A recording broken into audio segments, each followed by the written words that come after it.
This is a relay project. Real Talk starts right now. Here's Ryan Jesperson.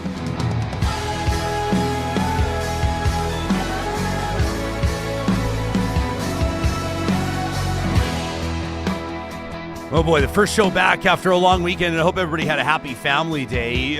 Welcome back to Real Talk. Always a big one. You know, we've had 3 days away from each other, and there's been a lot going on. I see Ben Demon Hunter right out of the gates in our live chat, powered by Park Power, says this will be an interesting Real Talk. He says Canadians and Americans booing each other's national anthems in a flipped plane at Pearson. Unbelievable story out of Toronto Pearson. Plus, of course, we've got the past president of the Alberta Medical Association, the straight shooter, the always candid Dr. Paul Parks joining us. A lot to talk about here. Plus, if you caught the live stream, if you were hanging tight, we call it the Real Talk pre-roll, catching those shorts of ours, catching our reels, basically the best 60 seconds of our most recent episodes. You heard John E. Marriott, the wildlife photographer, that conservation photographer. He's a Canon camera ambassador, talking about how pissed off he was about that cougar kill in Kananaskis country. I want to let you know we've had a ton of feedback on that one. No surprise. And you may have seen, if you follow John on Instagram over the weekend, those two cougar kittens, those orphaned kittens. I know I'm going to get accused of using supercharged language by calling them that, but what else would you call them?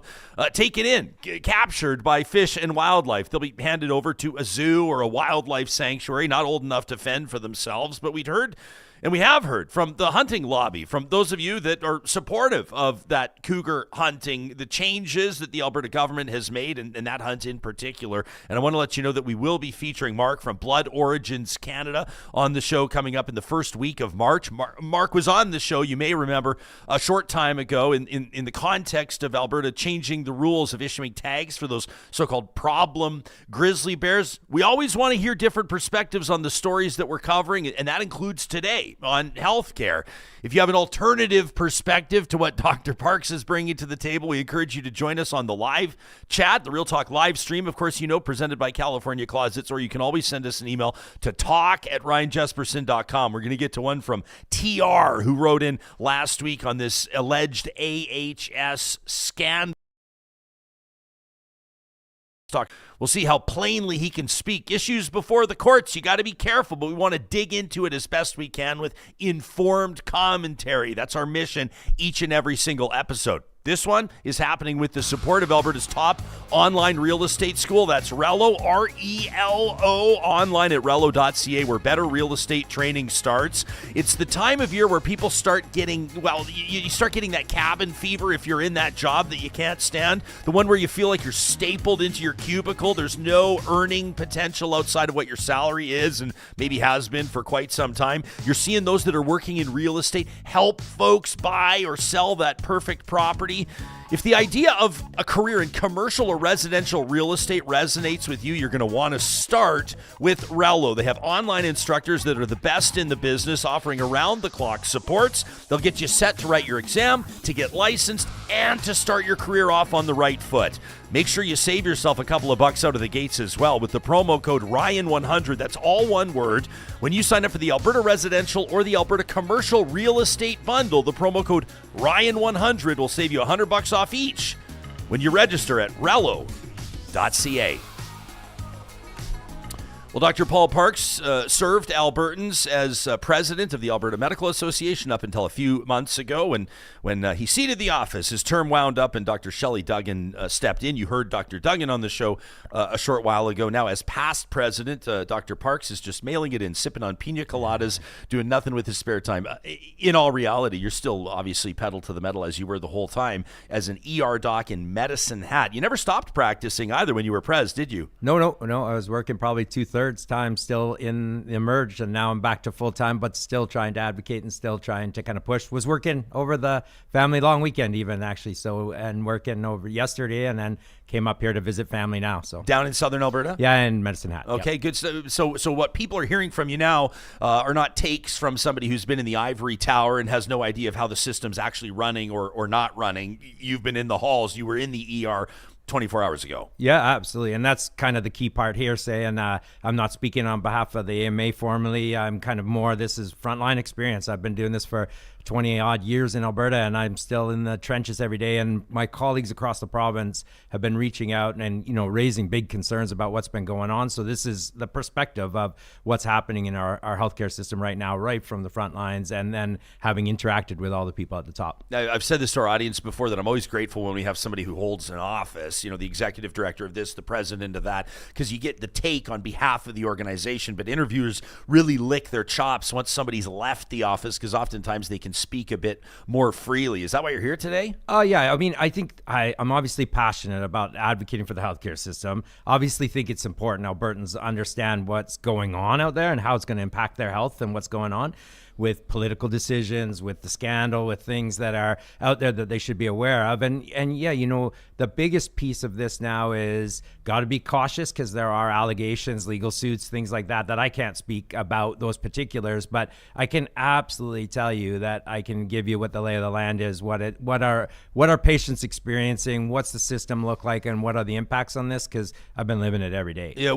So you're in the ER, right, in medicine hat? Yep, that's right. What is Southern Alberta looking like? What's the reality that you're seeing? All of the Alberta is struggling. So, but some parts are struggling worse than others, and then it trickles, and it takes a little bit of a trickle effect. So, we're having lots of struggles around specifically getting into certain specialties, things like that in Southern Alberta, overcrowding, getting our patients into Calgary now when Calgary gets overcrowded.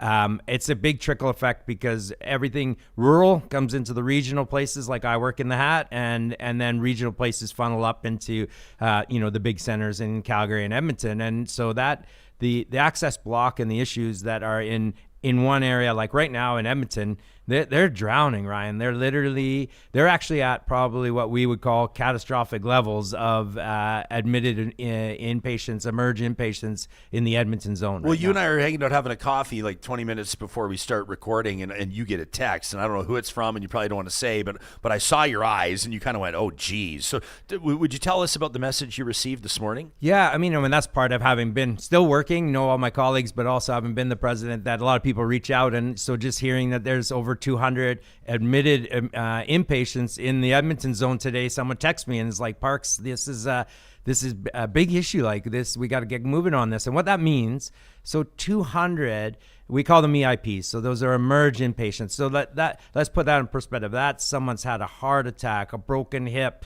cancer, strokes. They're seen and emerge. We stabilize them. We diagnose what's going on. We give them emergency care and say, you need to be admitted to hospital. You need to get upstairs for specialty care. You need rehab. You need all these things that you need dedicated specialty services, but they're stuck in the emerge department. And they're stuck in the emerge department for days, Ryan. Like, the lights don't go out. It never gets quiet. They sit on an emerge stretcher for days waiting to go up to the hospitals. And then people will say, well, why don't you just move in the wards? Right now, to have 200 emerge inpatients in our emerge departments, there are 2 patients in every hallway up in the wards, up on the floors right now. The floors are all full, and there's, little grandmas, your 85-year-old grandma sitting in a stretcher in the hallway, admitted up on the floor. So, and what that means for emerge capability, so for us, the new people coming in, you get sick, you have chest pain, you need to come see me. More than 2/3 of our capacity in all of our emerge departments are blocked with patients that can't move. We're sometimes working out of, right now at the Alex, the U, they might have 1 bed at a time come open in their emerge department, so that they can only take the next sickest dying patient, and all those other patients that are really sick, suffering, having pain, really scared, really need to see someone and need to get assessed and get some care. They wait, and they'll wait for hours, like 10, 12, 14 hours. A third of those people will leave without being seen. They won't even stay in the emergency department. They'll just leave. And some of them have really bad stuff. So that's the nutshell of what we're dealing with. So 200, someone texted me 200 EIPs in Edmonton zone today.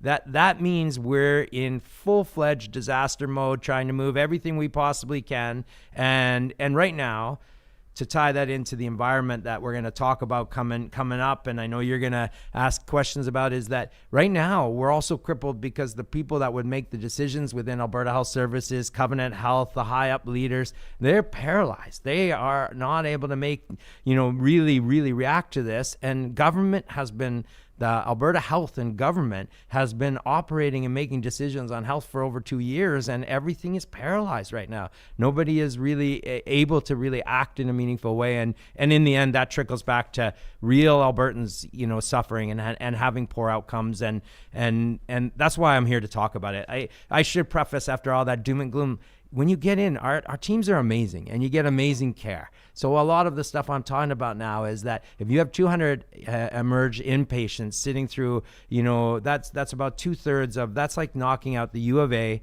the Royal Alex, and maybe the Grey Nuns emerge departments are closed right now because they're full of inpatients. And so everybody's got to just go to the Miz and maybe Stony and try to get things done. I mean, I'm obviously exaggerating to make the point of that's what it's like functionally. So those people that are in the queues to try to get in those departments, they're having bad outcomes and suffering because those delays are not on the people working in the emerge department. They're doing absolutely everything they can. The delays are because the system is just struggling so hard.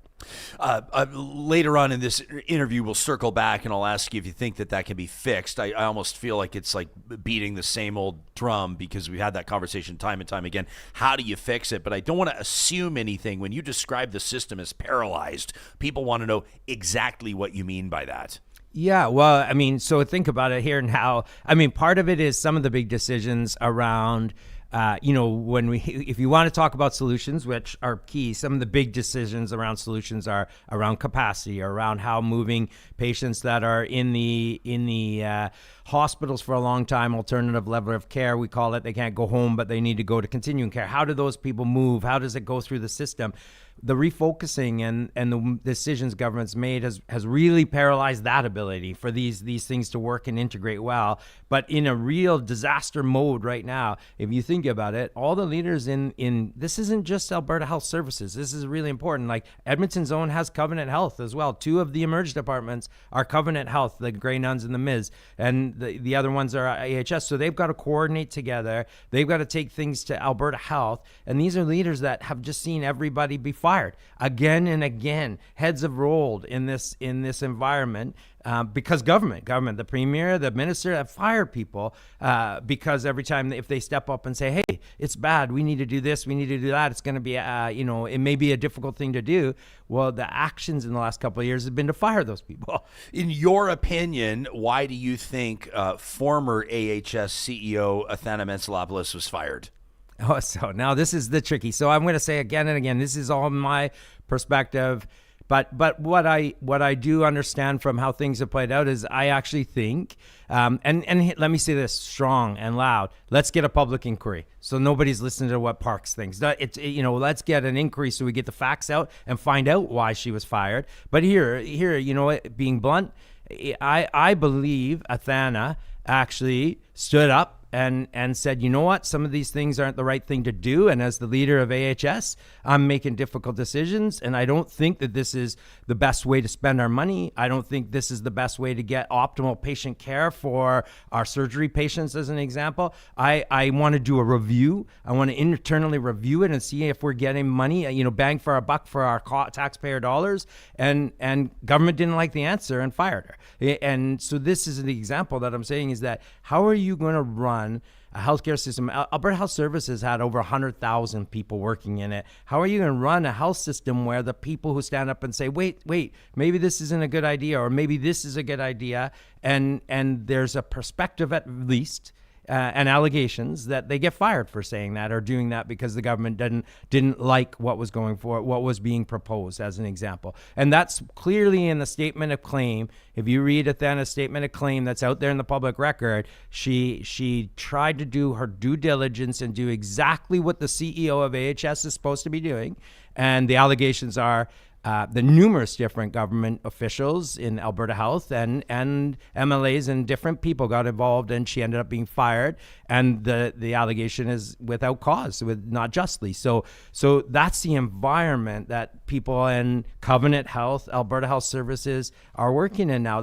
And you know what? I got to say, every time that stuff comes out right now, the premier is her reaction is to say things like, I'm very unhappy. We're unhappy with AHS. It's AHS. I'm very unhappy with AHS.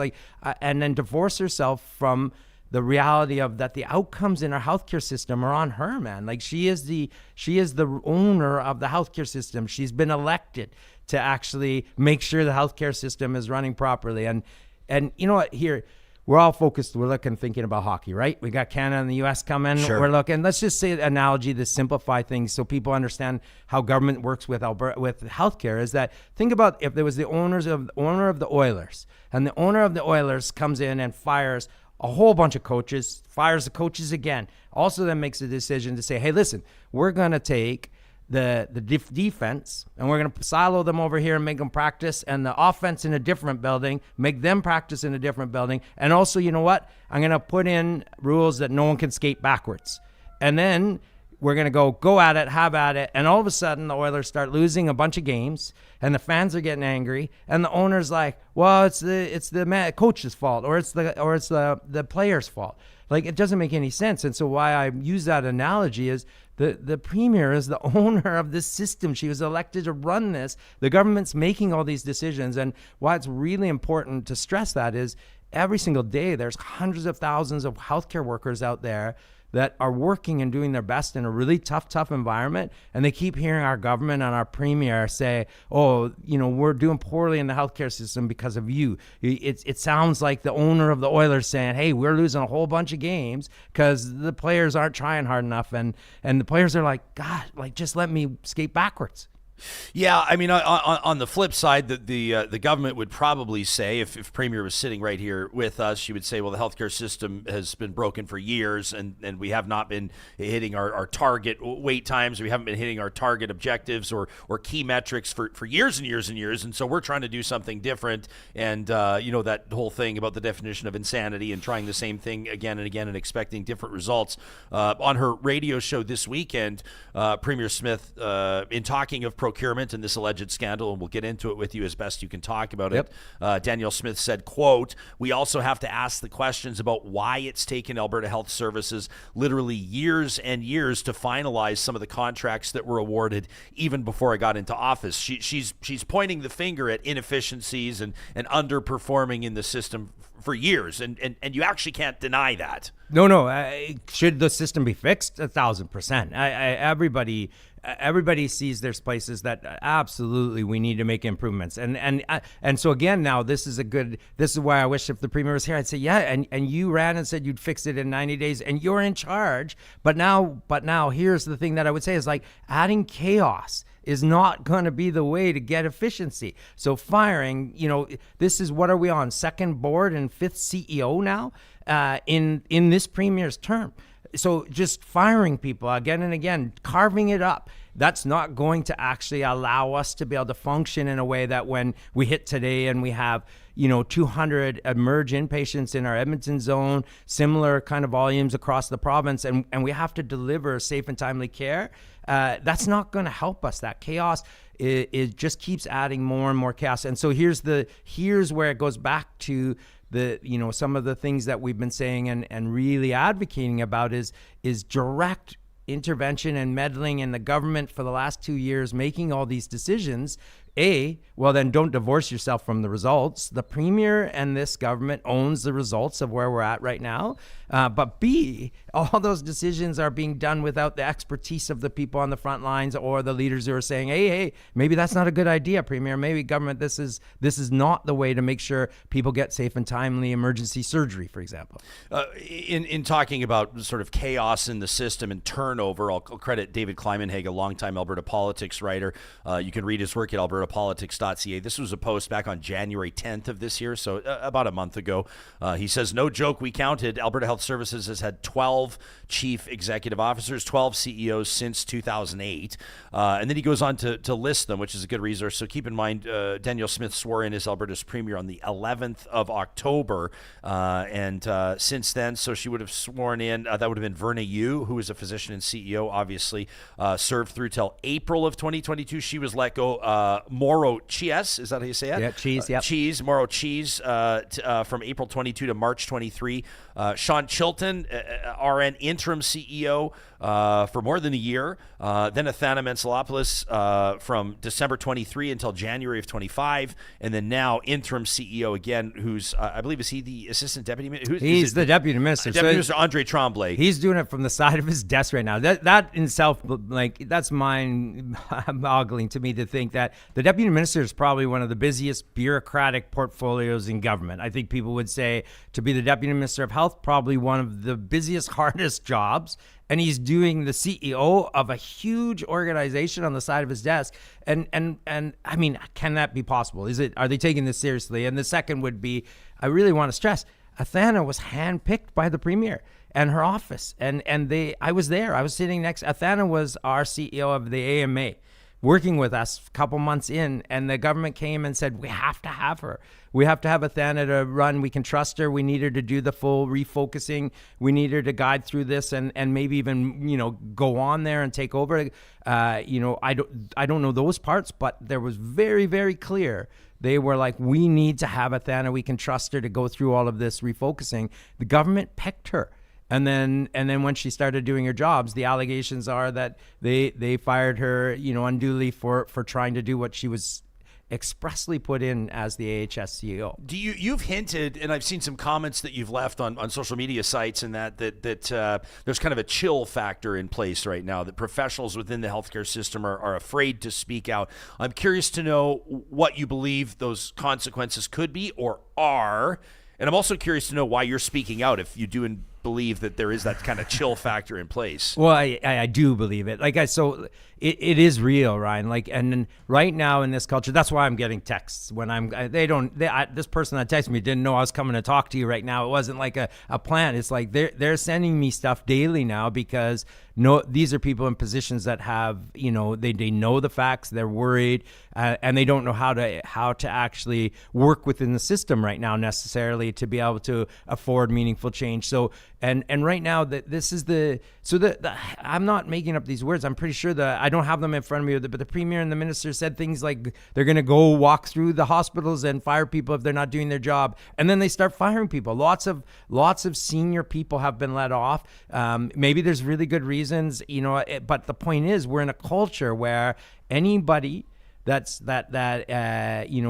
displeasing or not, that the government seems upset with gets fired in the healthcare system to a degree. But in the allegations that are in the statement of claim, there's even allegations that physicians who liked tweets that were critical of the government, that people in the Ministry of Health said fire them out of AHS positions. So now, again, I can't prove that. We need a public inquiry. We need to say, does that really happen? Are there really leaders in Alberta, good physicians in Alberta Health Services that like a tweet that's critical of the government and someone in the ministry says fire them?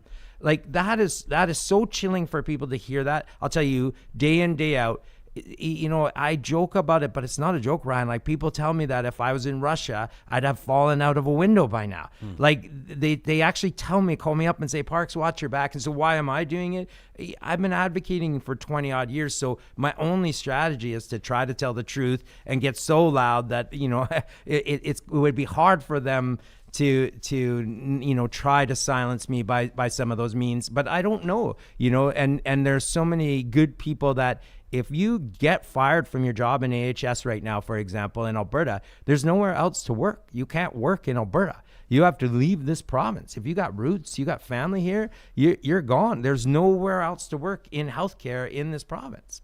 Okay, I want to ask you, and I'm using the word alleged because the word scandal is a supercharged word. And you sort of look at a scenario or a situation. We've talked about this at length on the show. By the way, I want to let Real Talkers know, if you want to hear more and like the deep dive that the Globe and Mail has done, courtesy of their Alberta correspondent, Carrie Tate, you can check out our February 10th episode of the show. The title, Alleged AHS Interference Puts Smith in the Hot Seat. You'll find it on YouTube, wherever you get your podcasts. You can get into the specifics of some of these allegations that have surfaced after a letter from the former AHS CEO surfaced, was leaked. Leaks are always interesting, too. I'm not going to ask you to speculate who leaked that letter, but it was somebody that had access to it, somebody like in a high up enough position that had access to that letter. probably, I have to assume, on the government side, which makes it even more fascinating. I have no clue, man, but there would be very few people who have access to that letter. Exactly. But I have no idea where that came from. So you can check out that on February 10th. That's our episode there. But I want to ask you about this, and I want to ask you about some of the allegations. I want to ask you about these chartered surgical facilities. I want to ask you, people are throwing big numbers around, $600 million. If this is a $600 million scandal, this is the type of thing that goes down in Canadian political history. This is the type of thing that could bring down a government. I want to get your take on it. Yep.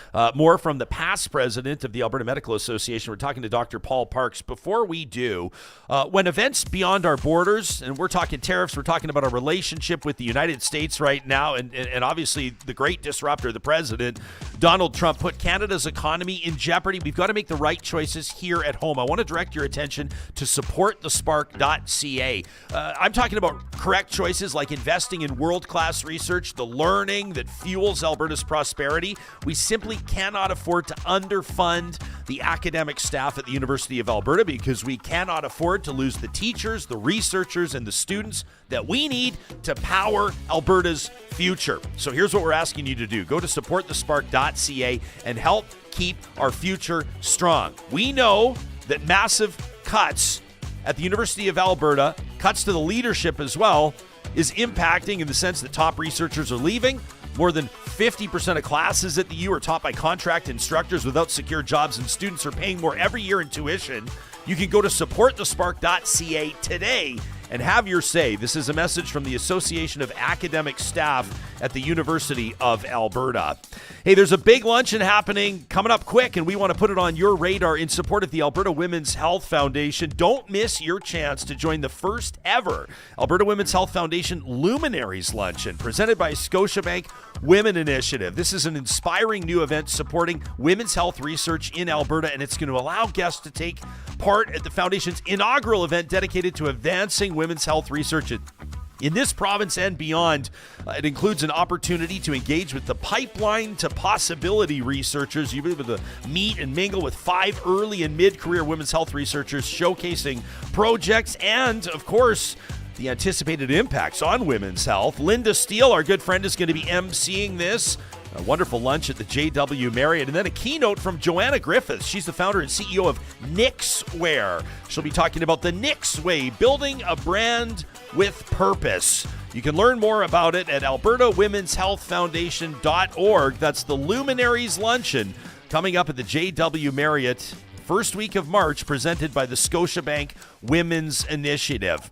Our friends at Friesen Brothers want to remind you they've got families covered. They understand that budgets are tighter now than they have been in a long time. And as a family business started in 1955, they've always been focused on family. We love checking out the Family Essentials flyer at Friesen.com. This is easy family meal solutions, quality food for low prices every day, and they include recipes, which is such a great resource. You can find out more about it at Friesen.com. Check out the recipes link as well if you want just a direct shot at some amazing, inspiring dishes like chicken parm, maple glazed Alberta pork chops with toasted pecans, or in this weather, what about Alberta pork and apple stew? All of it at Friesen Brothers, celebrating 70 years this year, still Alberta owned and Alberta grown.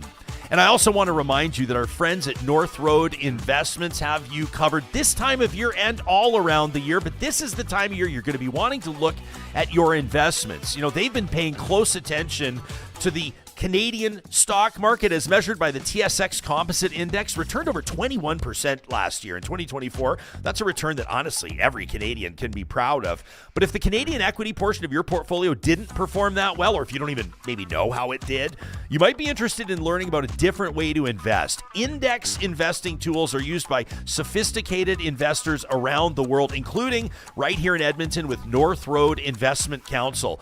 To learn more about using passive investment tools in your investment portfolio, make sure you check out their website and check out the link to their YouTube channel as well at northroadic.com.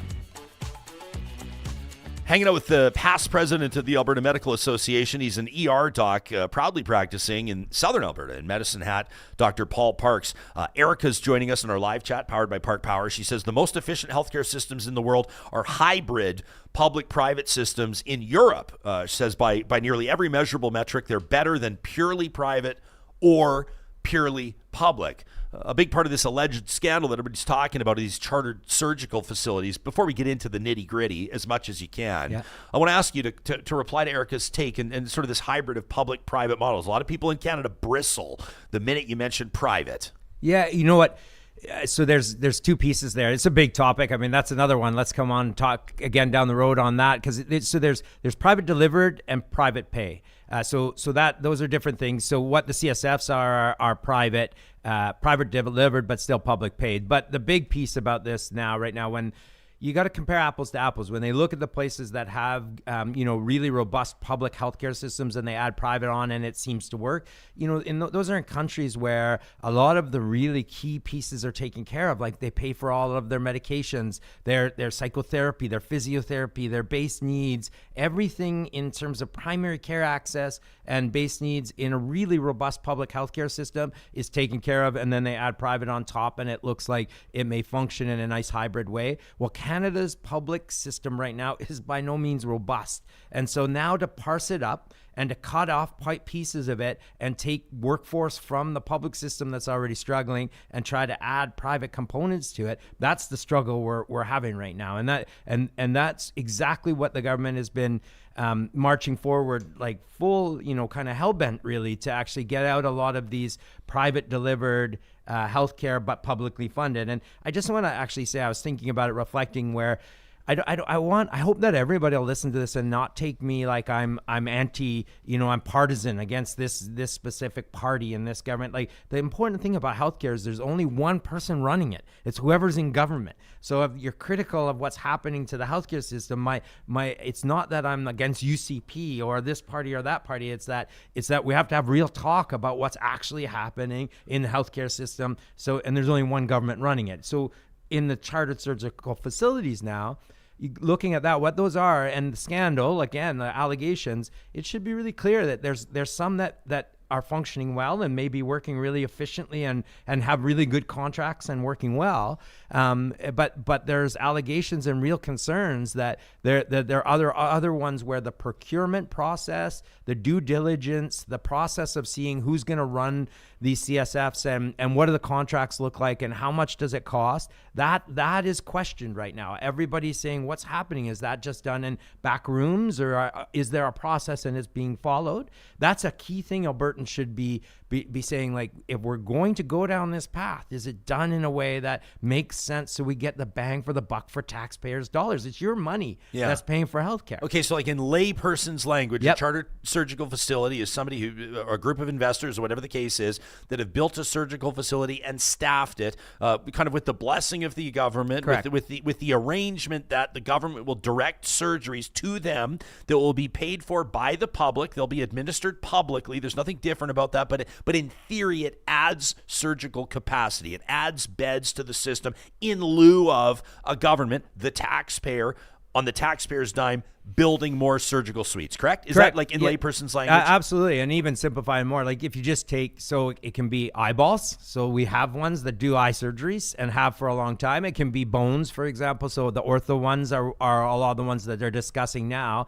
But yes, it's a facility that has run like a little mini hospital, but just does those specific things. They do, like, for example, the bone ones will do hips and knees and shoulders, and they do these surgeries. But what you hit on is the key part, is that why that needs to be done in a very strategic and a very reasoned and measured way is that you're taking workforce. You're taking people out of the public system. So it's not surgeons. We have surgeons, but anesthetists, anesthesiologists, and nurses and staff, they are leaving the hospitals to go and work in these chartered surgical facilities. And why would they do that? Well, here's some things. One, where would you want to work, Ryan, if you had the option to work Monday to Friday, 9 to 5 in a nice surgical facility that's scheduled, everything's scheduled. You have more of the easier type cases because the hard ones have to be done in the hospital. You work 9 to 5. You don't have to come in at 2 in the morning.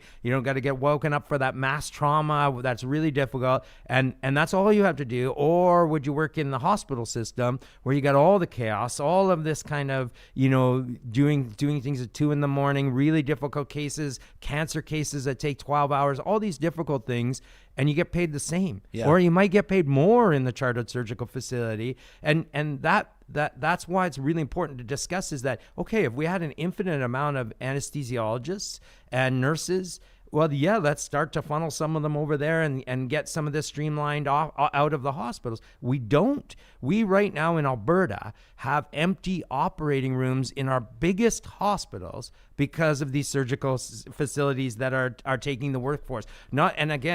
Because these surgical facilities are not doing anything wrong. The government has said we want these, move forward, make this happen, but we have empty ORs now where everything has been inverted to a degree now, Ryan, where if you broke your ankle, you walk out there in the ice right now today, smash your ankle bad enough that it's broken in 3-4 parts, you can't walk, you can't get in a cast, you need surgery, you could sit in the Royal Alex or the U of A for 5 days with your ankle up, in pain, not being able to move, waiting for your operation in the hospital. Not could, probably you would. will. People do. Yes. People do. Like I hear people telling me, like, Paul, I got a person in Red Deer with a hip fracture that's been waiting for 4 days to have their fracture. They want to sign out against medical advice to go to some other hospital because they're sick of waiting because they can't move. They're in excruciating pain. Those people are waiting in the hospitals because those types of surgeries can't be done in a surgical facility. And so now the staff's not there. There's lots of reasons why they can't be done. But it's even bigger than that. Everybody should care because if you don't break your ankle, but you have to go into the emerge and get admitted for a pneumonia, there's no bed for you because someone's sitting there with their broken hip or their broken ankle or their gallbladder for 5 days when it used to be hours. It used to be maybe 24 hours. We have stats. That's one of the things. We used to have really good stats about what did it look like in the hospital? What were the access metrics? They're gone. They're not publishing them now.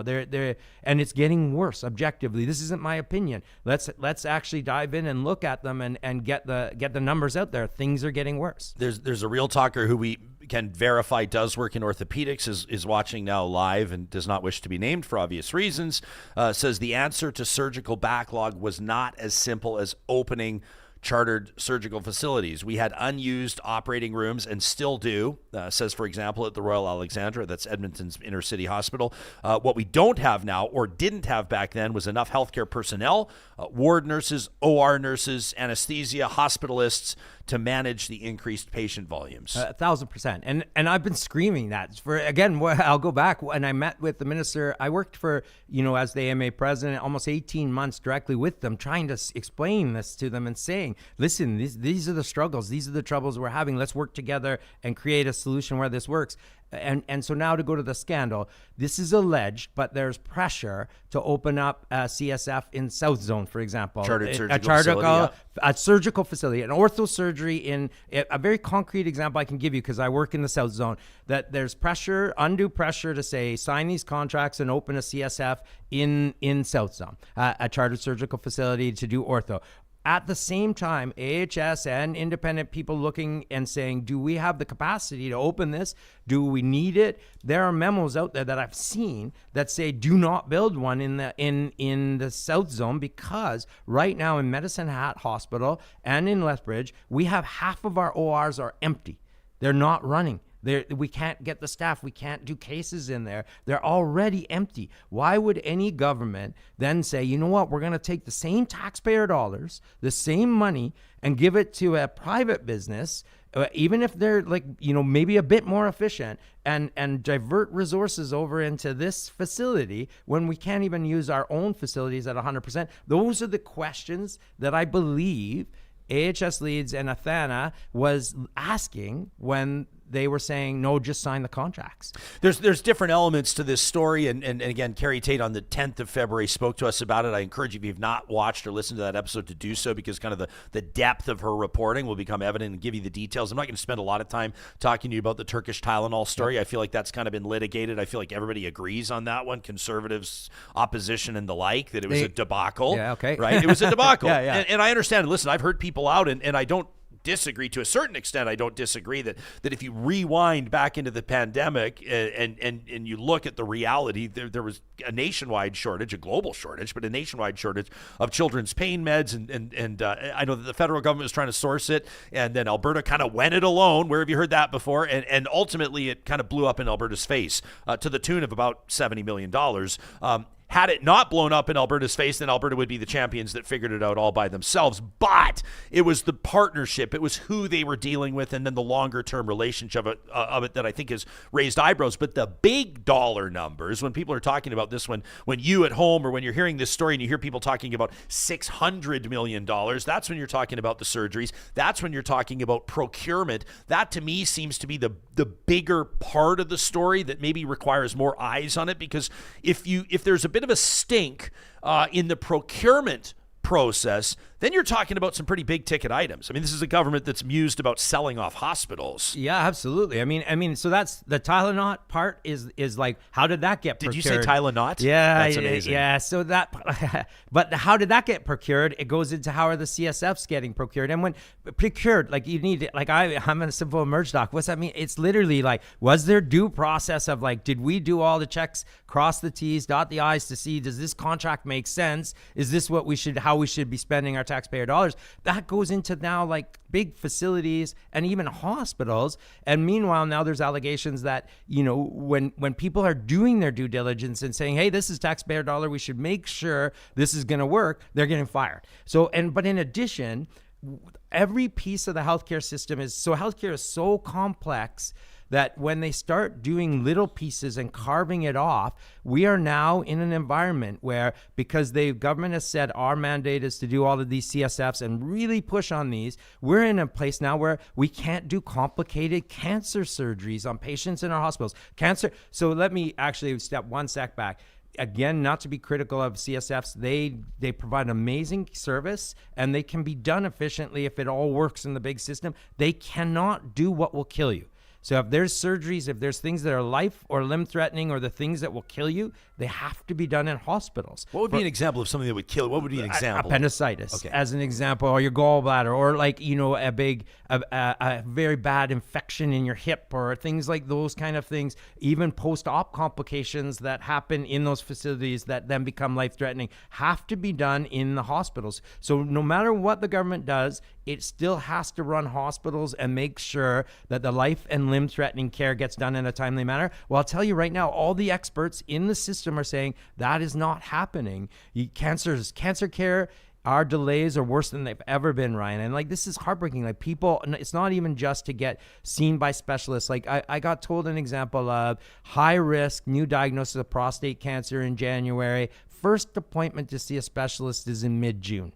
That is just, you're high risk. What are the moderate and low risk patients waiting? And that's to get in to see a specialist to start decisions of, do you need a surgery? And then if it's a complicated surgery, you can wait for a long, long time, because there's nobody in the system, in the acute care system in our hospitals, to be able to do it in a timely fashion now, because we've diverted all these resources into other things right now. So, and I'll step back again and say, there may be roles for chartered surgical facilities. They may be able to really help the system, but it has to be done in a coordinated, integrated fashion that looks at all the big pieces, healthcare, the workforce, all of the big pieces. They put them together. And so I think there's very legitimate criticism now that we're not doing that. And actually what's happening more and more now is Alberta Health and the government has taken over all of that decision making. So I think it's allegations, and it may be proven that I think they're taking all the procurement into Alberta Health, and government's doing it itself now, so that it's literally ministers or MLAs might say, hey, sign this deal, and they go to someone that works for them and is like, well, I guess I got to sign this deal. Like, I don't know, but Albertans should be asking, is that the way we should be doing it? A Real Talk live chat powered by Park Power. Super Chat Ken says, to me, the issue seems to be that there's no middle ground. The UCP absolutely hates unions and wants nothing to do with enhancing public service, and the NDP seems to be the exact opposite. And it leads to the UCP underfunding both the public system and education, for that matter, says Ken. Aurora Astra, watching live on YouTube, says the problem here is government corruption. Private delivery works in healthcare and many other areas. The UCP government corruption is the issue, plain and simple. That is what is alleged at this point. The Premier, Danielle Smith, says that with an investigation underway into these allegations, Albertans need to, quote, be patient. Says people are demanding answers right away, but on her radio show just this past weekend said that she expects this investigation to take from 4 to 6 months. Adding interest to this story, it's been confirmed, Premier confirmed it herself, that her infrastructure minister, Peter Guthrie, has asked within cabinet that the health minister, Adriana LaGrange, be reassigned. Premier says not everybody agrees. That's not going to happen at this point. Do you think that that would be a step in the right direction? As a private citizen, I'm asking you as past president, not speaking on behalf of the AMA, but what do you think? Oh, yes. So personal opinion. I mean, it's conflict of interest 101. Anybody, all you need, we get taught again and again, if there's an appearance that there could be a conflict of interest, you have to excuse yourself from being involved in the process, involved in the investigation. But let me put it even more bluntly. Right now, the Minister of Health appointed her deputy minister to run AHS, and he's the acting CEO. He reports directly to the minister and the government. Any internal investigation, many people in AHS have told me that they don't feel comfortable saying anything at all because their boss now is the deputy minister of health, who's telling everything to the minister of health, who's telling everything to the premier. And then the premier's promised investigation. So again, I would say absolutely we need a public inquiry. Absolutely, Albertans should know what happened. Was it above board? Was it legit? Did it work? Was it good? Was it bad? But can AHS investigate itself? So then the minister says, oh, we're going to have a third party. They haven't named it. They haven't told us who it is or how that's going to work. Meanwhile, the deputy minister, who's been involved in all of this all along and numerous allegations, is the boss of all these people that have to actually provide this information. And so could that investigation work? I don't know. Could the AG get into all of this? So the Auditor General, can he look at physician intimidation? Can he look at due process, criminality? I think that the Auditor General has been saying that he can absolutely look at the finances, procurement, a bunch of pieces, but can't do the whole piece of the puzzle. So if the Premier is saying, let's be patient, let's look at this, well, let's do it properly. Let's get a public inquiry. So, and let me be really blunt. You asked me this already. Am I taking risks talking like this? Absolutely. If I got fired, I don't work in Alberta. I got to leave. I've got to move somewhere else. So so many people I talk to are saying they don't want to say peep on this. They don't want to give even legitimate data or opinions on this because they don't want to lose their jobs. They don't want to get fired. There's allegations that that's already happened in there, but they're terrified of this, Ryan, and it's real. Like, nurses are not going to say a peep. They see bad care out there right now. They're terrified they'll get fired. Healthcare workers. So as a physician, I have part of my professional duty is to advocate for the system and for patients. And I feel in an environment right now that we don't have a just culture, that there's not an environment where people can step forward and say, hey, this is something I'm concerned about, and feel protected. Real Talker Michael writes in, sent us an email, and he says, I'm a little bit unclear here. He says with the former CEO of Minneapolis scheduled to speak to the Auditor General, the AG, fired just a few days ahead of time. He says, can't the AG still speak to private citizens? Why wouldn't she still speak to the Auditor General? Would you expect that to happen, assuming there's not an NDA? Oh, I would absolutely expect that the AG would be talking to her for sure. And so was it was the firing, again, these raises questions, was the firing done so that it wasn't, she can't talk to them in a position where she's now still running CEO and has access to a lot of the data to provide, because that's part of the allegations. She had to hand everything over. So again, I would think, I hope the Auditor General talks to her. I hope the Auditor General talks to me. I mean, there's lots of people in there, but again, can he look at all these pieces? Can he look at the issue of healthcare worker intimidation? Can he look at, was there undue influence and or meddling by the government? Like, can he look at all those pieces and can he do it? I'm under, as far as I understand, Ryan, I think he's still looking into the Dynalife fiasco. So I don't think he's had a report out on that yet. And Dynalife is like, it's a piece of what we're talking about. Remind people what this is all about. Alberta was basically set to build a super lab under Rachel Notley, correct? Correct. And then the Conservatives under Jason Kenney, correct me if I'm wrong, canceled the plan for the super lab, and it ended up costing Alberta a good, I mean, they'd already started, they had the land, they'd already broken ground, correct? Well, yeah, we're absolutely broken ground. I think we're like estimating, this is what the Auditor General is going to look at, in hundreds of millions of dollars. But in a nutshell, what does it matter to Albertans is that they decided they were going to make sure that we had a super lab for all the labs that run our healthcare. And you can't do anything in healthcare now without having diagnostic imaging in lab to some degree. But then the government came in and said, nope, we're going to privatize it, gave contracts to private firms, and it was a fiasco. In my own personal opinion, I worked in the emerge department, and access to labs was broken.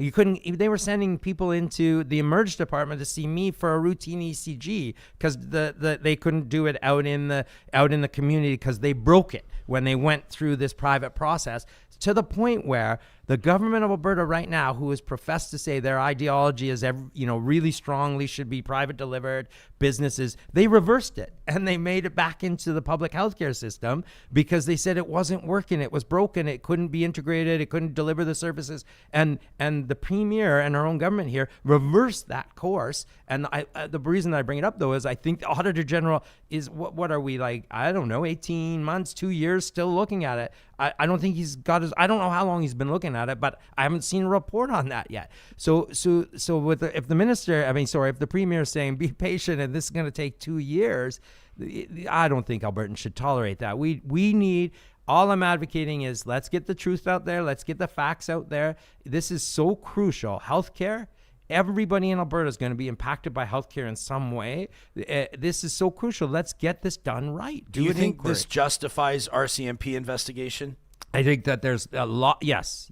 I think there's lots of allegations in there that they should be involved to see were there things, untoward and criminal in there. For sure, they should look. But do we also need can the RCMP look into physician intimidation and all these pieces and or the big process around procurement, and can they put it all together? I don't know. I'm not an expert. I'd love to have you get some lawyers on here and think. I think most people, our consensus is going to be we need a public inquiry if we're really a judicial independent public inquiry, if we're really going to get answers that the public can actually feel confident in. And what I want in the end is, there's going to be lots of people out there just saying, Parks hates the government, so don't listen to him. It's like, yeah, don't listen to me. Let's get the facts out there. I'll participate. I'll volunteer my time and I'll go talk to the Auditor General. I'll talk to the RCMP. I'll talk to whoever. I'll say, listen, this is what I know. And these are the people I think will have more information for you. But let's get those facts out there for the public to know what happened. So people can trust us again. Because here's what we experience on the front lines. People don't, there's a lot of concern out there now and a lot of doubt about, is our healthcare system working? Are the people in the system, our doctors and nurses, doing the right thing? Are they really trying on are they really trying on behalf of patients? And we got to get rid of that because people are trying to help Albertans in the healthcare system. Yeah, I know that to be true. And I also wouldn't blame somebody after listening to an interview like this for being absolutely disheartened and dismayed and feeling like there's really no way to properly fix this. I mean, when the Premier said she was going to fix healthcare in 90 days, it's almost kind of like a Trumpian promise, right? Donald Trump was going to get the Ukraine conflict figured out in 24 hours. And Gaza too, I think, right? Well, I think, he's just building resorts in Gaza, so that makes it a little bit easier. But what did you think when she said she could fix it in 90 days? Could if you took charge, if you took leave from the ER, if you dedicated yourself with the knowledge you have from your role with the AMA, and if you were given unlimited budget and unlimited resources, could you turn this around in 90 days? No, come on, man. No, nobody could. And you know what? Do I blame anybody for voting for the premier saying, listen, that sounds like a promise that she's going to take this serious and actually dedicate sources and going to actually, is she going to get it done in 90 days? No, but is she going to say, hey, let's fix this. Let's get going. I can see buying that for sure. So, but now we're almost 900 days, and let's look. Is it better or worse? Is our access in emergency departments better? Is our access into the hospitals better? Is surgical access better? Is cancer care better? All the stats that I can see that I look behind the curtain, because they're all, let me give you one example. Cancer care wait times used to be published a year-ish ago. They're not published now because they're worse. And the access time to see specialists are worse. So let's just look. Are we now almost 900 days later? Are the things that this government doing, are they getting better? Or are they getting worse, and are we on the right track? And right now, I think lots of people have concerns. Wide Trims in our live chat, powered by Park Power, says government should not be running healthcare. Every doctor, nurse, hospital, clinic should be employed and run by AHS, which they kind of are, but says AHS should be branched off into a crown corp to separate from interference. We need that. So we need. I think any good functioning, high functioning system needs arm's length, so that the government, when one little issue pops up, we do not want elected officials to all of a sudden be able to come in and say, hey, fix this right now, do this, do that, and each little fire gets tamped out, but no one's looking at the big system. We need arm's length, but I want to say something about this. AHS doesn't exist anymore. So this is important that people understand. Yes, there is an Alberta Health Services. It does not exist in the way that people vision and think of it when the pandemic was going in before. The government has carved it up into 4 multiple pieces, moved a whole bunch of people out, fired lots of people, has taken control over almost all of the decision making in Alberta Health Services, to the point now where it is nothing like it was 2.5 years ago. And people also are forgetting Covenant Health is in there, and there's other surgical facilities, all these things, and now they're creating an acute care org. It's really important to know government has changed it so much and taken over so much control that is probably the exact opposite of what your listener just suggested. Right now, our healthcare system is being run day to day by bureaucrats in the parliament buildings there, in the legislature, sorry. And that's what's happened right now. And that's where a lot of people are saying, whoa, did we want, people that voted for this government were like, did they know they were not only going to get, the government said they're going to get rid of AHS, but their solution's been to make 4 of them and bigger and more bureaucratic and have government take it all over. That's a fact. That's what we're right now. That's in existence. Sylvie in our live chat, powered by Park Power, your friendly local utilities provider, says politicians can't fix this. They don't know anything about it. The slide started with bean counters in charge of management.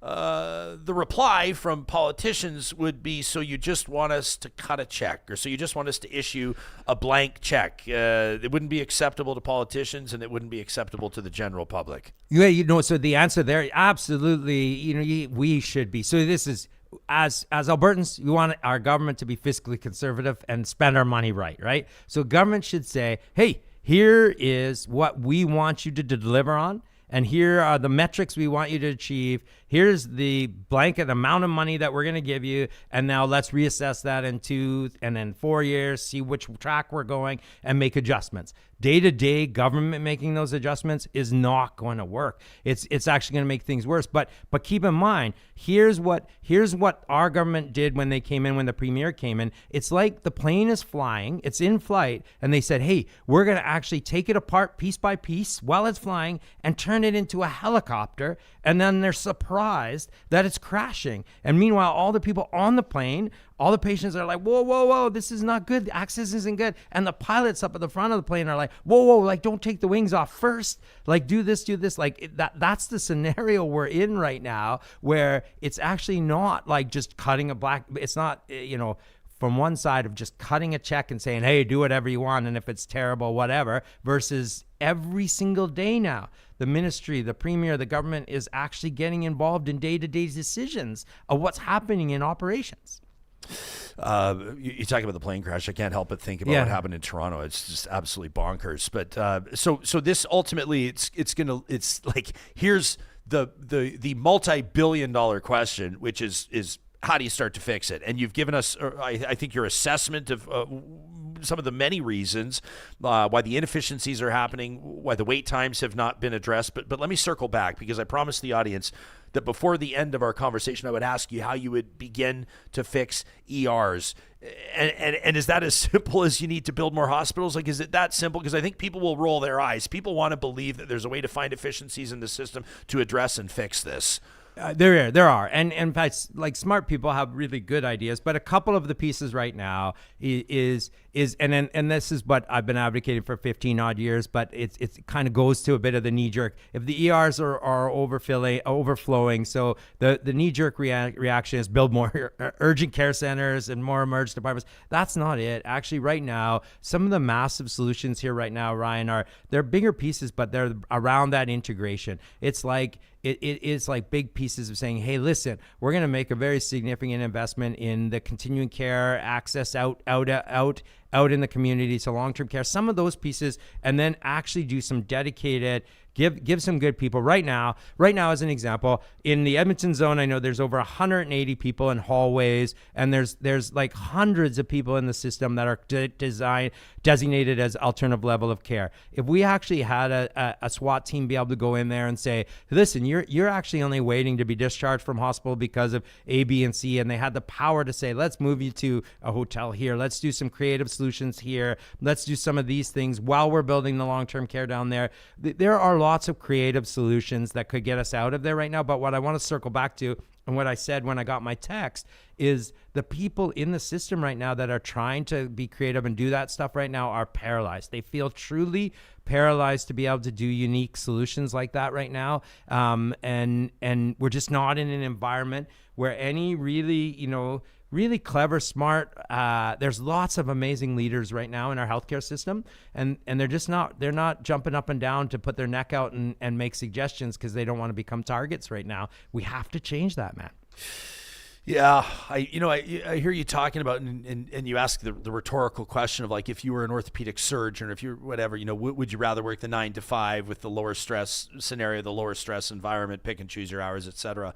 And then you hear the reality here, and it's kind of no wonder. Yeah. And you don't blame the professionals. And we've seen people make those choices before, right? I mean, it's like somebody, people have chosen before whether they want to be a nurse in a physician's office, or whether they want to be a nurse at a private clinic, or whether they want to be like an ER nurse, which is like just a wild assignment. It's a gong show. I mean, you could make the same with teachers. I mean, some teachers choose the schools that are, big classes and understaffed, and some teachers go the private route. I mean, people have always had that kind of choice, or to a certain degree, in where they take their talents or where they choose to make their living. But right now, it's hard to imagine, and I hate to say it. I almost don't want to say it out loud. I don't want to feel like I'm manifesting something, but it's hard to imagine the type of person that at 18, 19, 22, 25, 30 years old is going to go, this sounds like the exact type of environment I want to immerse myself in right now. Yeah, man, that's the reality. That's why I'm here chatting with you. That's why, that's probably sums it up better. Why am I putting my neck out to criticize the government? And I'm advocating because, honestly, the reality is a lot of those 23, 24-year-old nurses coming out, they don't want to take those jobs in Emerge, and I don't blame them. Like, I live it every day. Emerge, for example, Emerge nurses, a triage nurse, that's the nurse up at the front that you sign in and makes all the decisions as who is the next to get seen. That's like, you need a very skilled, excellent nursing. They do it because they care, they're passionate, they want to be able to help people. It's the worst job in the world, man. Like, it is totally chaos, and you're looking at 60, 70, 80 people out in your waiting room begging for you to take them in. And everybody has a compelling case why they should be seen right away. Everybody's got pain. And you never get it figured out. No, and it's real, and they yell at you. Like, honestly, like, this is a plea out there to people. The people on the front lines are trying so hard, but they'll come. I get it. I know why. If your child's suffering and you're gonna go yell at the nurse and say, take care of my child, I get it. But that's every day in, day out. Or that nurse who's super skilled can put in IVs, do all these things that are really good. She's gonna say, you know what? I think I might want to go work, 9 to 5 in a surgical facility or a dentist's office, and I don't need that hassle, man. And one day, if we don't talk about this, if we don't have a public inquiry, if we don't do some of these decisions, one day Alberta's going to look around and say, hey, why don't we have any nurses in the emergency departments? What the heck happened? It's getting like that. Like everybody, they'll often accuse me of hyperbole, and I'm like, well, come on, like, it's like they're boiling the water where the toad's in there, man, and it's like 128 degrees in there or whatever. We should have jumped out like years ago, but now we're being boiled to death. Like at some point, something's got to give, and that's why I'm here chatting with you, man. That's why this isn't about partisan politics. There's one government running our healthcare system right now, and people are struggling and trying so hard to do good care in a very chaotic, difficult system. We got to fix it. Just Joe in our live chat watching on YouTube says 50% of new nurses quit within 5 years. Do you know if that's true? Yeah, we're starting to hear some of that data. I would love to get some deep dive into it, but my experience of seeing lots of them are leaving. Whether they quit, they're definitely leaving the more acute places way earlier, but I'm starting to see that they're moving on to other jobs. Absolutely. Like I'm seeing it myself. So that's anecdotal, but I think that there's evidence showing they're starting to leave. And we spend a lot of money as a society to help educate these people, and we really need them. And right now, one of the solutions that we do is we go poach them from other countries like the Philippines and other places, and they're good nurses, and it's great that we're able to get them, but we're having to poach nurses from other countries because we can't train enough, and we can't they keep prefer them. the word recruit. Yeah, I know. Well, we do both, I guess. But well, you know what? I think it's recruitment when you're like bolstering, and it's poaching when it's your full strategy, man. So like I think there's a bit of a scale that we might have gone that far, right? Anything we missed you want to put out there before we thank you for this? Just again, like, man, I appreciate the time to come on and talk about this, but just I think I just want to put a plea out there. Like I'll reiterate again, everything is my personal opinion of what, informed personal opinion from the front lines, and having, worked with a lot of the people out there that are advocating and trying to push on this. But I want to just say that, like, it's so important to every Albertan right now that we should demand a public inquiry. We should say, listen, if there are allegations in the billions, like 600 million is the start of it, there's a lot of money. The system isn't going in the right direction. I think it's time for Albertans to say, hey, like, start talking to their MLAs. Maybe they've got to, petitions, demand recalls of people, like whatever. If the government won't listen to them, Albertans got to do something to help us out so we can try to fix this healthcare system. And there's a lot of good people ready to step up and try to help and make the system better if we get the opportunity. Sean is in the chat, says, Dr. Parks, thank you for taking the risk. She says, I hope that you are not silenced. You won't be silenced. You just might be unemployed. Yeah. But not silenced. No, I mean, I'm stupid enough that I will never be silenced, but I don't want to leave Alberta, man. I love it here. I've worked here. I got my roots, and I'm not saying that there's overt threats to that, but I'll say that there's lots of people out there that feel that way, and there have been lots of good people that have been fired and blacklisted, and we just got to stop that culture too. Super Chat Ken throwing $5 into the Super Chat. I'll tell you what that means in a second, but he just says, Dr. Parks, a gift to Medicine Hat in Alberta. Thank goodness doctors like him stick with it. Ken, a sincere thank you to you. The $5 goes towards our beer fridge, which means that as you're leaving, make sure you grab a couple cold ones. Eh? Oh, that sounds good, man. Throw them in your bag.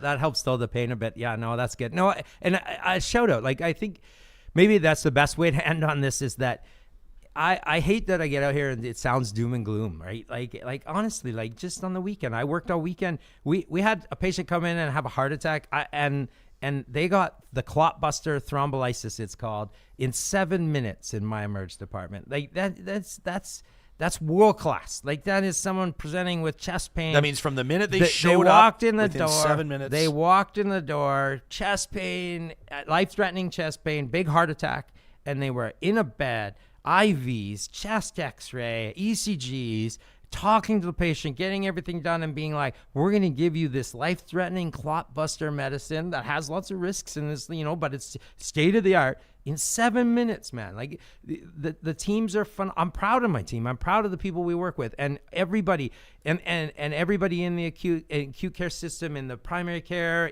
out in the healthcare system, anywhere. Like, we're working hard and we deliver great care. It's just the environment's chaotic, man. It's hard, and so it's a shout out to those people and everybody that's really, really doing amazing care when you can get into the system. And so maybe that's a good place to end. Is like, the plea here is, let's have a public inquiry so we can fix the system, so we can give the care that Albertans deserve and know we can deliver. Tara Lynn says she'd be really happy to see you as a more regular guest. We could just shoot the shit about a bunch of different stuff. Come anytime, man. Absolutely, why not? Yeah. And Cactus Sheriff says Dr. Parks is a real G for speaking out. There you go, a real G, real gangsta. There you go. Yeah. Thanks for doing this.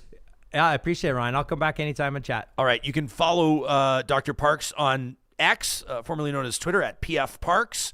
We'll put that in a link in the show notes on the podcast and on YouTube. Paul is the past president of the Alberta Medical Association, here sharing his own opinions with us on the record on Real Talk. This conversation is made possible with amazing partners like the locally owned and operating California Closets. You can find them online at californiaclosets.ca.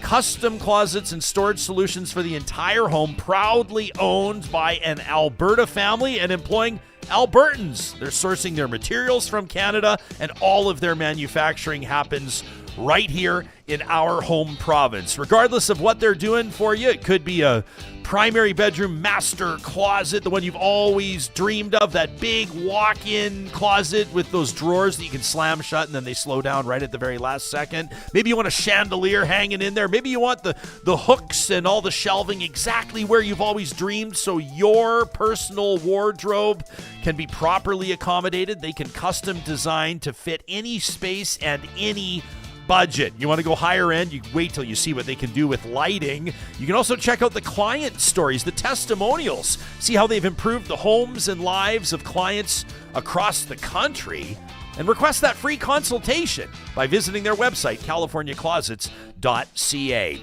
Athabasca University counts tens of thousands of Canadians among its alumni. Why? Because they found that the programs and courses offered by AU are a perfect fit. You can explore their wide variety of distance learning programs and courses online at athabascau.ca. Try out a single course or maybe jump into a full program.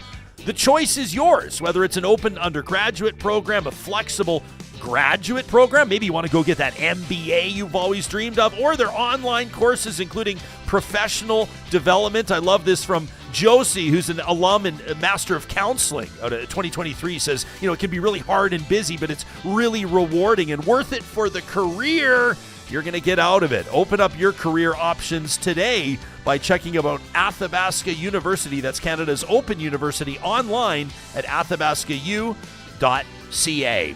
At Complete Care Restoration, they understand the stress, the headaches that can come with a natural disaster. It can come with an accidental fire, maybe a sewer backup, maybe burst pipes in this type of weather. When this happens, you don't want to wait and let the damage worsen. We could be looking at black mold or some other circumstance. The team at Complete Care Restoration has more than a quarter century of experience restoring properties and rebuilding peace of mind. You can learn more about them, including their story, how the company started in a garage years and years ago and has now grown to one of the most recognizable disaster restoration brands in the country. Heaven forbid, if disaster strikes, remember the name Complete Care Restoration.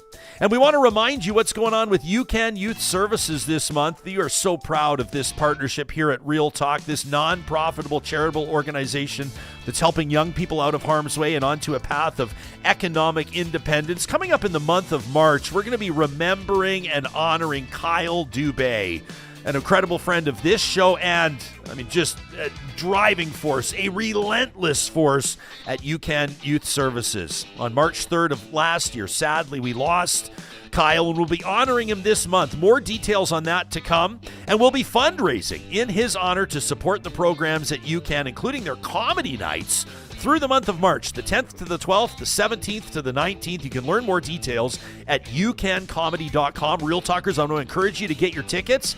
1, 2, maybe a table of 10 like we're doing. And of course, remember that among all the laughs and the wonderful night out with your friends or colleagues, you're supporting a great cause. UCAN Youth Services, making new opportunities a reality in employment and education for young adults aged 18 to 25. Again, you can book your table today at ucancomedy.com. Busy morning, fast moving, and I want to thank everybody that's chiming in on the live chat powered by Park Power. Obviously, when you talk healthcare, it's like when you talk education, it's almost like everybody's impacted. But healthcare, it feels like even more so from those that are maybe just finding out they're pregnant and they're going to go get into one of those sort of like first trimester things, all the way up to the end of life care, the acute care, the long-term care, the surgeries, you get the idea. And then there's folks that are talking about, hey, listen, I just want to be able to find a family doctor.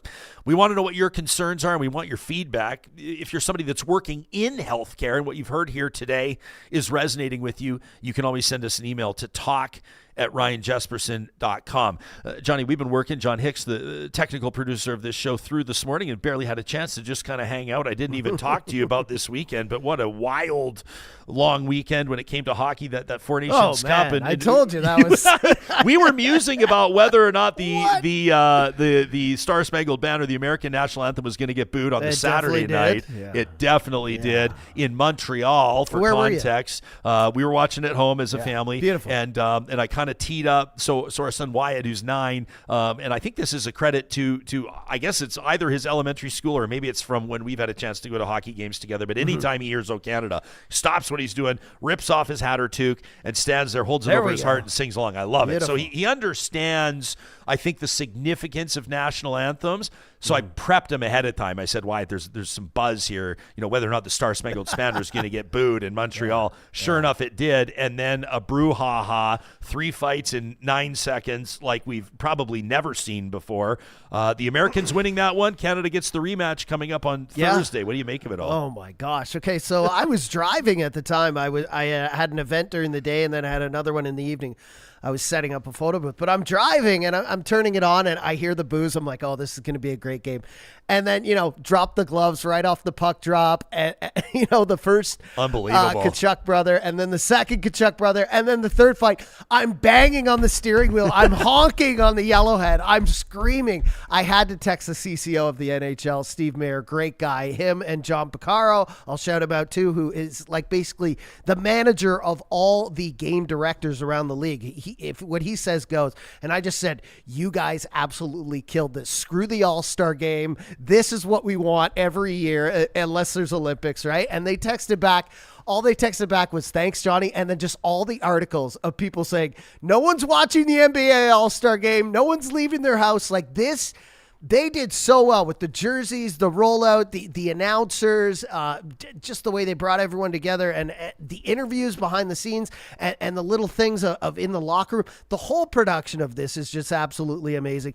And I think with the boos and everything, I think it's just a sign of the times. We've got this little turmoil with the States, and this just came at the perfect time. It was like the perfect storm, and I cannot see Saturday not being absolutely explosive. Yeah, and Thursday. I do not doubt that the Americans are going to return the favor and boo our national. I don't know. Well. I don't know if they will. I think they will. I was my wife and I, Carrie, we were kind of like debating this, and I was like, people get upset these days when both sides an argument. But I said I can see kind of both sides of this. I understand why people are booing.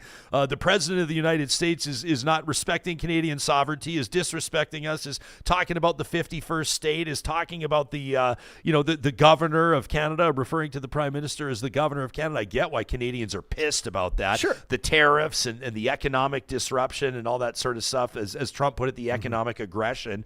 And then on the flip side, just booing an anthem. You can make compelling reasons why you shouldn't do that, like very compelling reasons why you shouldn't do that. I thought that the Tkachuk brothers, when they both scrapped in the first 3 seconds of the game, Brady and Matthew, and then they were asked after the game, did the booing of the anthem have anything to do with it? They said no. They said we had sort of premeditated these fights. They had a group chat with JT Miller, they said, who also fought Colton Parayko. They said no, we sort of had already decided that was the way it was going to go, but I can't imagine it helped. I can't imagine it helped the situation. Now, will American fans do that? I would like to know. I mean, the Canadian contingent that's heading down to Boston for Thursday, I would imagine would be significant. You'd probably have a pretty decent or pretty big Canadian contingent heading down there, and I would imagine that they'll stand up for the Canadian men that are out there on the ice fighting for all this. Yeah. But obviously a big success in that Four Nations face-off. I mean, it kind of, like, I will still say, I'm not trying to be the stick in the mud. Obviously, we want to win and all that jazz. Yeah. It sucks that Leon Draisaitl's not there. It sucks that the Russians aren't there. It sucks that the Swiss aren't there. Yeah. You know, the Czechia and Slovaks and everybody else. But you never know. You got the Olympics in a year. Sure, this could turn into the Six Nations face-off next year, or the 7, or the 8. I just feel like every year there's not an Olympics, we should be doing this. This is what we want to see. We do not want to see guys doing, shooting drills and stuff like that. As fun as the NHL All-Star Game is for families and young kids, like, this is what we want. We want best on best. And there was all this talk, like, are they going to play hard? My God, the first puck drop in the first game, people were like, oh my God, they're actually playing. And then the first Canadian game and the first American game were like, oh my God, they're checking each other. Yeah. And they're going. Never happens. Not out for blood, but whatever. And I'll say about the Tkachuk fights, it was a throwback because in 1996, Keith Tkachuk, their father, dropped the gloves against Claude Lemieux. 20 seconds into the game between USA Canada. So that was great. I wanted to get the info right. Everybody wanted to fight Claude Lemieux. It was great. And, me, even being an American, these guys rub me the wrong way. I remember Tkachuk was asked, because his mother's Canadian, if he would ever play for Canada about a year ago when all this Four Nations talk was going. And he said, just the way he said it, I can't do it, but he's like, I would never play for them. And it was just, I was like, man, these guys are like the evil empire. It's like Darth Vader, But the American hockey crazy. program has arrived. Oh my God, they're incredible. They've been winning at the World Juniors. Yeah. They're obviously a formidable opponent, and I think that is fantastic. Of course. I love it. Randy's in the chat. He says, we fight fascists, so boo away. He says, I won't be at that game, but I will not be standing for the American anthem. I love this reference from Ms. B. It says, that's fine that there were 3 fights to start off with. Canada has our 3 gyms, which is a great reference, a great Shoresy reference. You see the clown wearing the Trump 51 Canada jersey? My God, this is unbelievable. This is, everybody was talking about this. A guy on the concourse here, and you can see in this photo that was posted by Puck Empire, there's a guy in an Oilers jersey talking to him, but a guy had custom made a Team Canada, and this is a new jersey. This is the Four Nations face-off jersey. This is a new, well, it's obviously a new one, but Trump 51 reads the jersey. That to me is, that, like, people throw around the word traitor. People throw around big loaded words. People talk about patriots and traitors and treason these days. That's a fucking traitor right there. Like, I don't even know. The 51st I don't know what I'd jersey? do if I saw that. Like, I've sort of spent the last 30 years of my life and maybe longer reminding myself in some tough lessons, like, don't get involved. Don't say anything. This is not your problem. This is not your fight. You don't need to be part of this. I'd have a hard time walking behind that guy on the concourse without saying something. I think I'd just laugh out loud and be like, what is this? But that's what is this? It's a disgrace. Like, it's an absolute disgrace. It was something that really rubbed me the wrong way. On the good news, how about that PWHL game in our home city of Edmonton? Amazing. This was absolutely incredible, and to see the best women in the world competing in front of an absolutely sold out crowd. There was it was packed to the rafters, 18,000 plus, just as it would be for an Oilers playoff game. And I'll acknowledge that women's hockey fans and hockey fans in general in Edmonton, one of the world's great hockey cities, have not had an opportunity to watch PWHL games firsthand, so no surprise to see the turnout there, but it was really neat to see the social media coverage of this, and a lot of friends, I'm sure, Real Talkers, it's the same for you. You probably saw it on your channels as well. People that were there taking sons and daughters to the game, but like older folks, in particular women that had played growing up, talking about how, and you realize like the magnitude of this, high caliber, high level, well-sponsored professional league, obviously with lots of room to grow. grow. We'd love to see these players making better salaries. We'd love to see the league be able to expand, but it's only a couple of years old, and to see it drawing 18,000 plus in Edmonton for a Toronto-Montreal game was absolutely fantastic. It was absolutely incredible, and I agree with you. They need more money. My hope is that this gets big enough, popular enough, and people need to keep doing it, promoting it, talking about it, that the NHL just takes it and becomes the WNHL, because that's what we need. We need the NHL promoting this, putting this on back-to-back with men's hockey games or before a men's hockey game.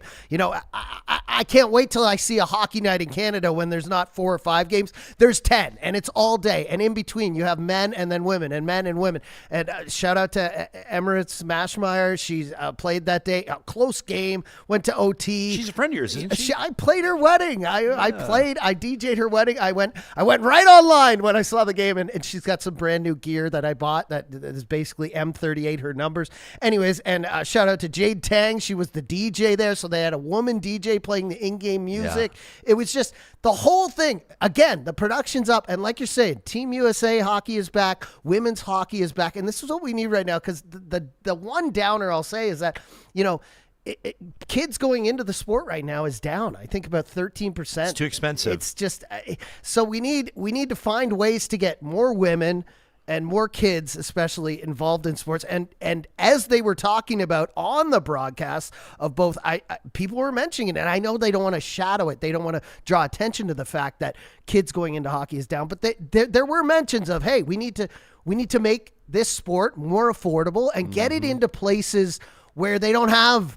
In Edmonton, you could drive around in 5 minutes everywhere, throw a rock, there's a rink, right? We need to get these facilities and this equipment and the ice time. We need to get all of that affordable for families, because we want everyone playing hockey. We want everyone loving Canada's game, even though officially it's lacrosse, but we know it's hockey. No, right? Nobody believes. I mean, no disrespect to lacrosse. No, lacrosse is banging. Lacrosse is amazing, but let's be honest. Hockey Canada, is our game. We want to own hockey, is, and you only look at what happens when we don't win. And Canadians are like, what the hell's going on if we don't win? And even if we don't win this Saturday, if you look back the last times we officially battled US, I think in the last 20 years, it's 3 wins for us, 1 win for them. So I want Canada to win. As a dually, this is a dually speaking right now, a man born in America, living in Canada, who loves Canada, would never go back and live in the States, but loves to visit there. Yeah. I want Canada to win. But if USA wins, that's great, because it just fuels the fire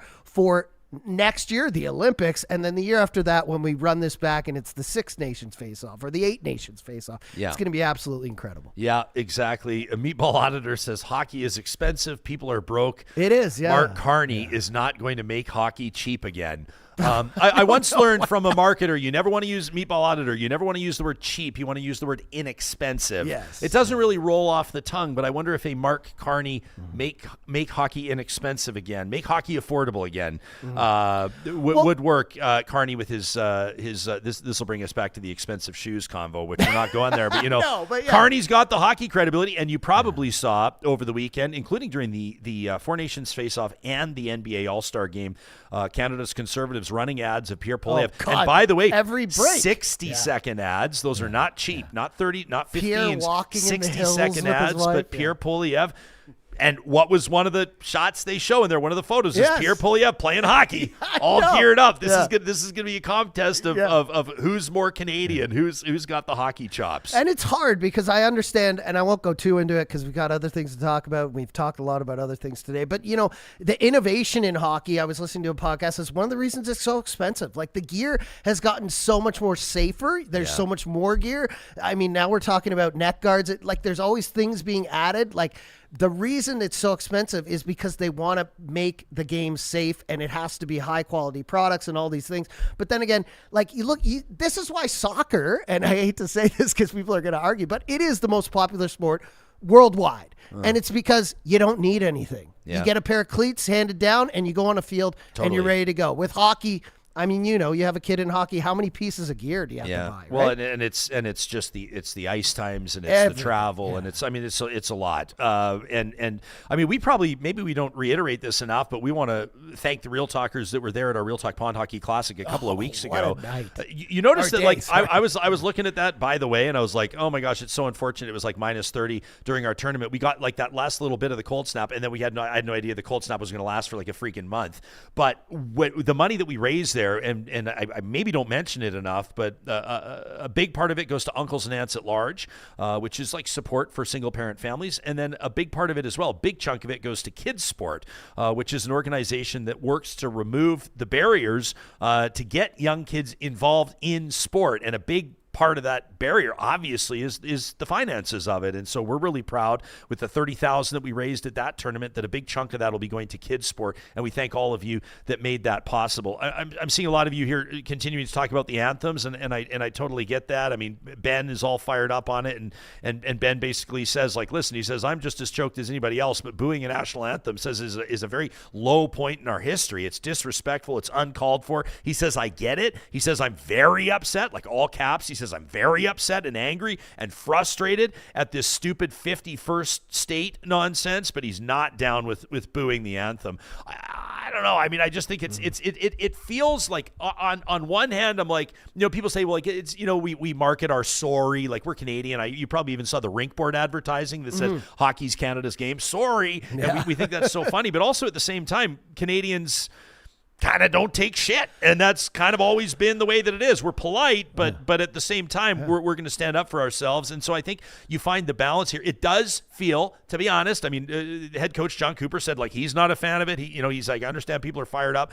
He sort of regrets that the politics is being infused into sports. Sometimes that's it. I mean, that's part of the reason why there's so much interest in Thursday's game coming up, is because it is right now a tense and tenuous time in this relationship, which has always been kind of a best friend relationship. It's the next door neighbor relationship. And so I understand that it's heaped on layers and layers of meaning, layers of magnitude. It feels like it means more. It feels like if the Americans win on Thursday, it's gonna be more of a victory for them at a time when Canada really needs that victory. Oh yeah. I think Canada's gonna win. Sweden beats the Americans last night. They didn't have their full lineup, and say what you will, they had their backup goalie is one of the best in the world, Jake Ottinger. But still, I just think that I think that's part of the reason why. But part of me, I just kind of it does feel weird for Canadians to be booing another anthem. We're supposed to be the ones that kind of keep it classier, but I understand why people are pissed. 100%. But that's what we wanted. I'm of the mind, and I know I'm going to get flack for this, that we shouldn't even have anthems at sporting events. I think it's silly. 100% agree. I think we should there should be some kind of opening entertainment, but it should be quick, and then we should get into the game. But at the same time, I'll leave that alone because I'm sure the comments will come rolling in. But yeah, this game is going to be absolutely incredible. Who knows? Charlie McAvoy definitely out. He's got some sort of infection. He's in the hospital. Yeah, Austin Matthews probably coming back. Kachuk probably coming back. But this is another thing where, like, I look back at how Canada does in playoffs against other countries in international tournaments. They always get better as they go along, right? The Americans always come out hot. The Canadians learn over time, right? Yeah. And you could see that they learned in the last game they played, and the Americans just came off a loss. Like, who would have thought that the Americans would have lost to anyone other than us, right? Yeah. So it's going to be interesting to see, and everyone talking. The last thing I'll say is there's a few, not very many, but there's a few Debbie Downers who are like, this could be critical to people's to the end of the season to other teams. And I can see how that makes sense. Like, if someone gets injured in one of these tournaments, it could really affect. That's always the risk. That franchise's a cup run. Which, buddy, I have both Kachucks in my hockey pool, and they both got injured last game. Now, our hockey pool's heading into playoffs, and if anybody knows me, that is, aside from my family, the most important thing in my life. That's the only negative I can see here, but at the same time, who gives a shit? Well, you can't. Like, you're getting paid millions of dollars. This is what we want to see. Well, get out there and play hard. They're growing the game. Tracy says, when I was buying my kids' soccer gear, somebody in the sports store was complaining about the cost, and the clerk said it's cheaper than bail.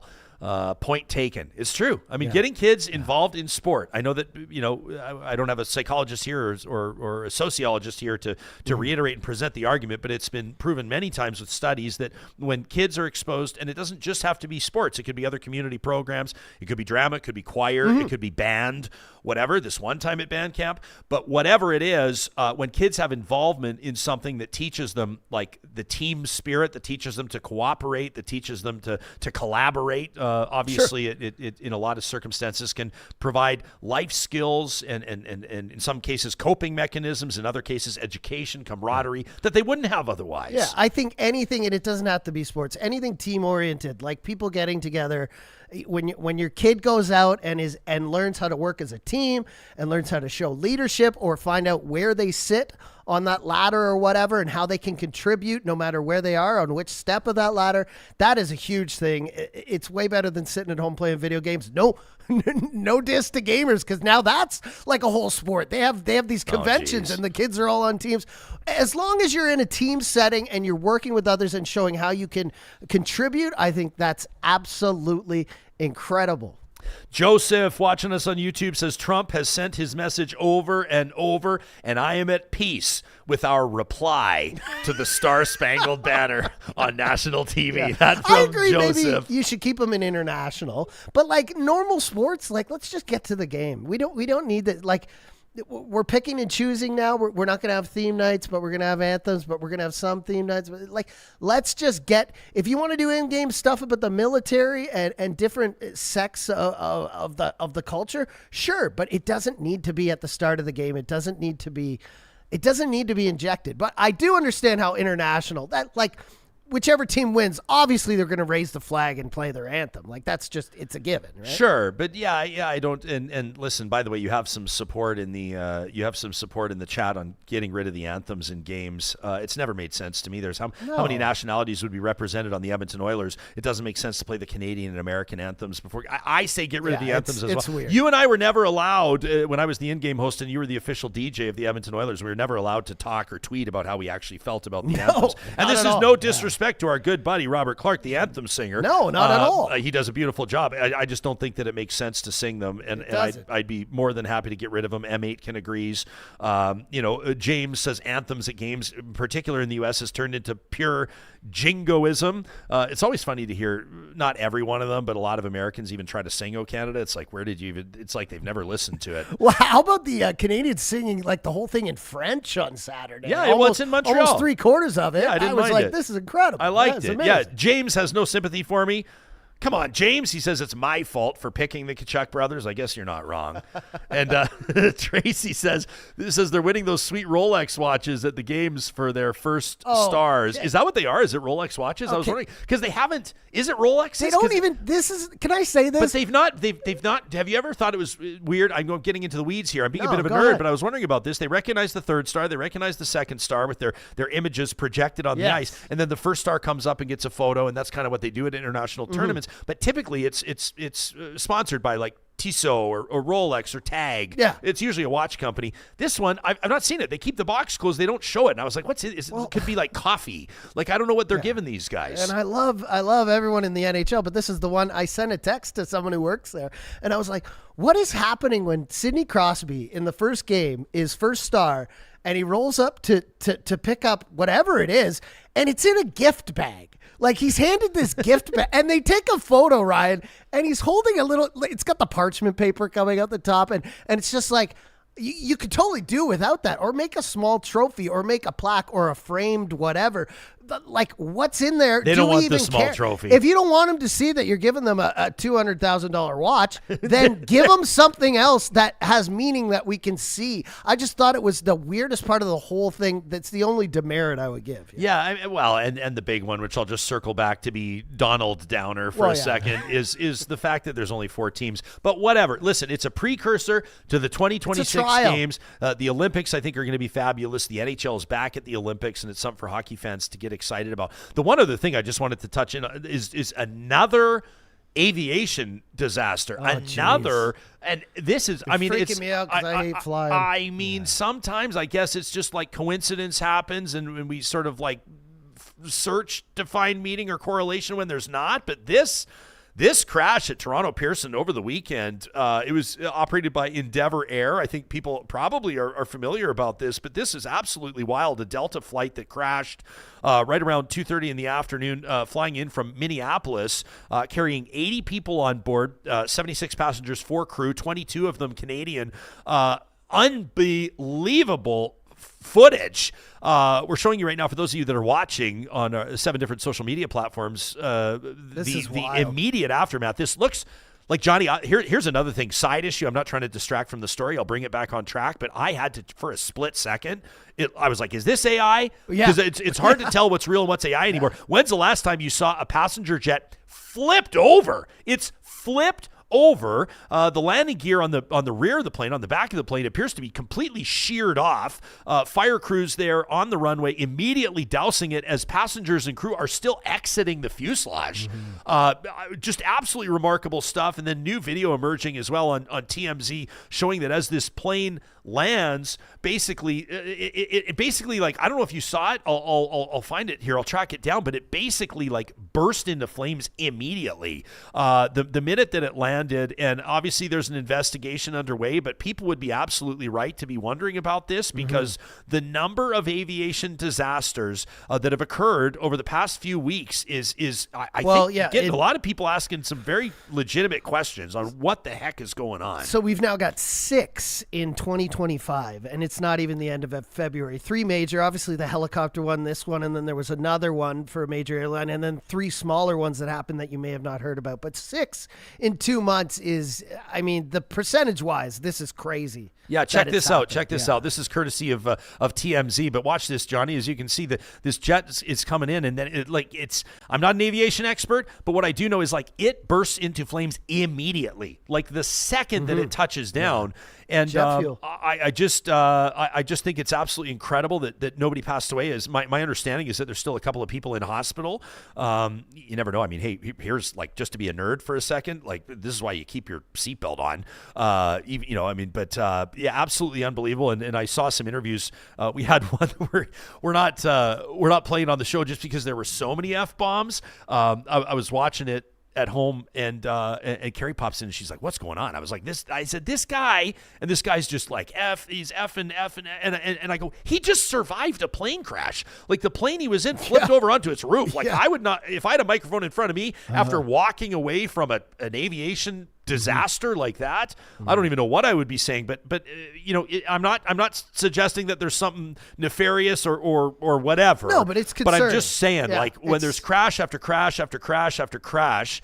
Not too long ago, right? I mean, in the United States, obviously that horrific one involving the commuter jet and the Blackhawk chopper and everything else. I mean, it's just wild. Ken's not wrong to point out, he says there's 45,000 flights a day in the U.S. a day. Statistically speaking, even considering these recent crashes and the number that Johnny's presenting, statistically speaking, it's still more safe to travel in an airplane than it is on a highway. But Giants for Life says, I'm not sure I would ever fly again if that happened to me. Not a chance. 100%. Although you also, I guess, you look at it and like you hear the stories of people struck by lightning. Very rarely is somebody struck twice. Well, I tell you, I told you about this plane flight I had during the wildfires when I was living in Kelowna. I was flying back to Edmonton all the time, still servicing clients, doing DJing, and I flew back during the wildfires. It was the last flight from Edmonton into Kelowna. That very after our flight, they closed because weather conditions, just the heat just causes turbulence, right? But flying in was absolutely terrifying. The red glow, the smoke in the cabin, even though it wasn't from the plane, you don't want to feel it. And literally I got off the plane and told my partner, I was like, I'm never flying again. It took a good 4 months for me to get back into it. And I don't want to say this because I thought it was bullshit when Trump went on and said it, but something about how we land planes and how we track, flights needs to be upgraded. He says, he said this, and other people have addressed it too, that the technology we use needs an update. It is a little dated, and maybe that's what we're seeing now, or maybe this is just freak coincidences that are happening. But 6 plane crashes in 2 months is nothing to scoff at. There's been 4 in 3 weeks. Yeah. So there was the one that we talked about in DC near Reagan National, which was obviously every soul on board both aircraft lost, perished. That was 67 different people on the 29th of January. January 31st, so a couple of days later, a medical transportation plane crashing in Philadelphia, killing 6 people on board, all 6 people on board, as well as another person on the ground. And on February 6th, so about a week and a half, almost 2 weeks ago, 10 people killed in a plane crash in Alaska. The last major crash at Pearson was 20 years ago when an Airbus A340 that was landing from Paris skidded off the runway and burst into flames amid stormy weather. People are looking at the weather conditions in this one as well. It was windy. Some people are talking about the speed or the angle of approach, the crosswinds that were at play here. But in that case, back in August of 2005, all 309 people on board that Air France flight survived the crash. So 20 years later, I would imagine you're still a little bit skittish, still a little bit. Yeah, but when you see something like this, still the safest way to travel. I mean, I think the odds of dying in a car crash are like 1 in 200 or something when you get in a car. But like when you get on a plane, it's literally, there's no even numbers for it. It's so astronomically high that it wouldn't. And even like you're saying, if you have a crash, if you have an emergency landing, most of the time people survive.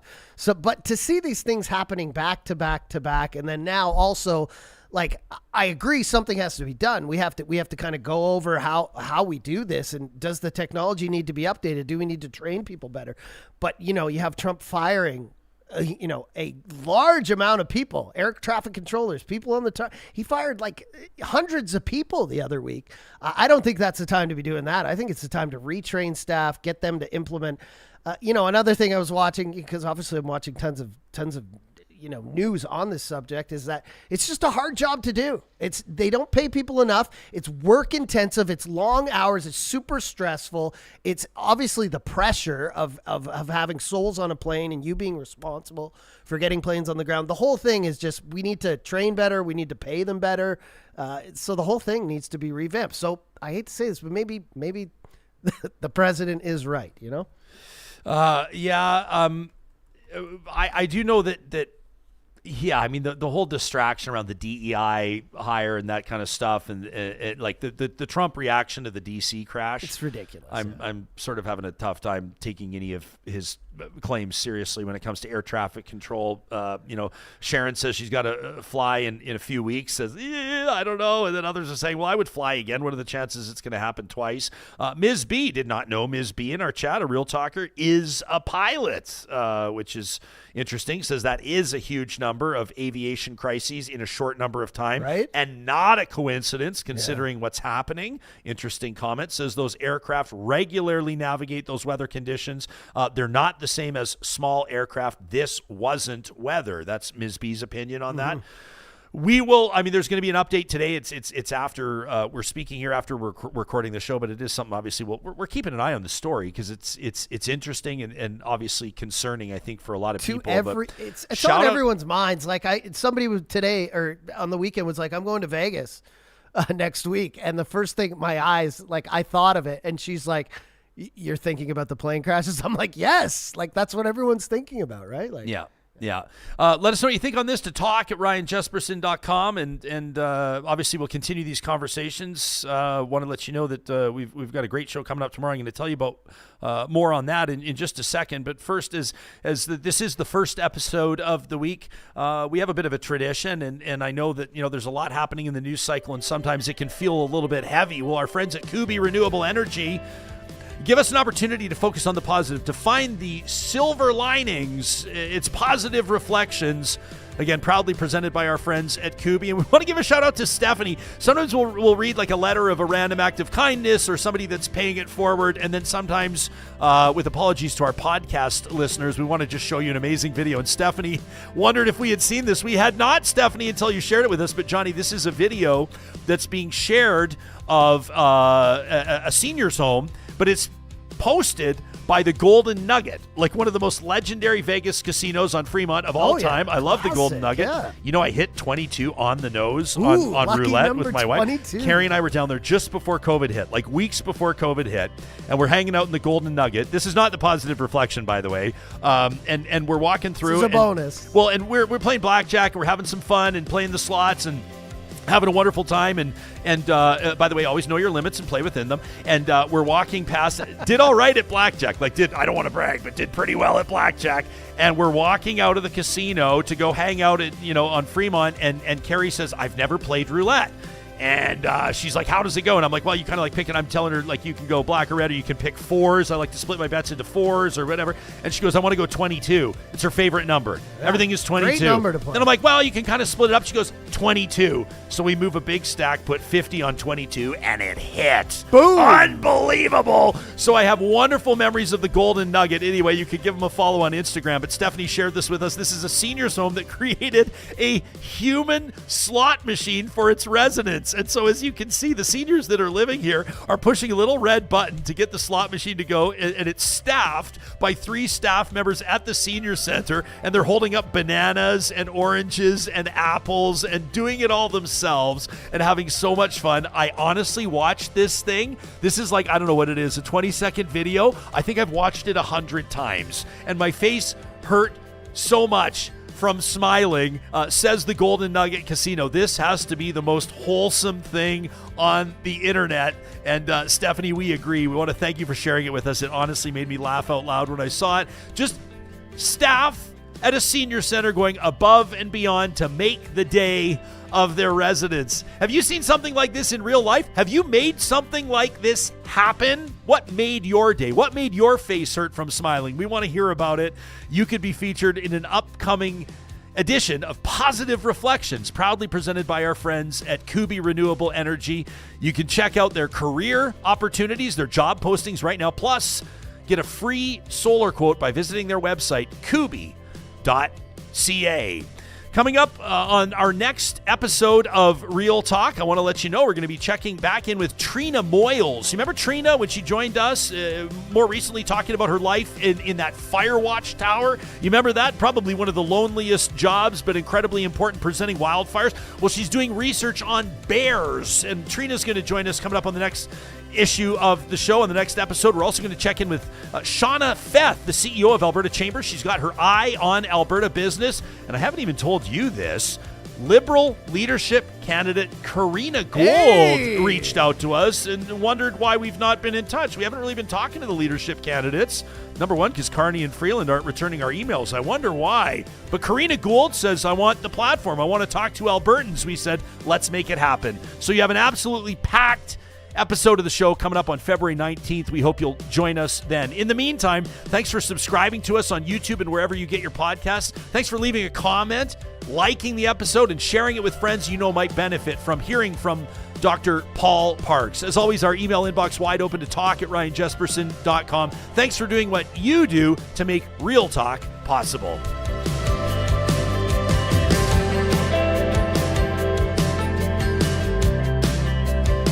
Real Talk is hosted by Ryan Jesperson, executive producer Josh Dunford, technical producer John Hicks, general manager Katie Cook-Chivers, account coordinator Lawrence Derlego, human resources Lena Shepard, website design Mike Johnston, voiceover by me, Carrie Skelton. Real Talk's editorial board is Supriya Dwivedi, Ahmed Ali, Brandy Morin, Ann Castleman, Corey Hogan, Harman Candola, Catherine O'Neill, and Chris Henderson. Member Emerita, Julie Rohr. Real Talk is recorded in Edmonton, Alberta on Treaty 6 territory, the traditional and ancestral territory of the Cree, Dene, Blackfoot, Saulteaux, and Nakota Sioux, home to the Métis settlements and the Métis Nation of Alberta. Real Talk is a relay project. For more, check out ryanjesperson.com.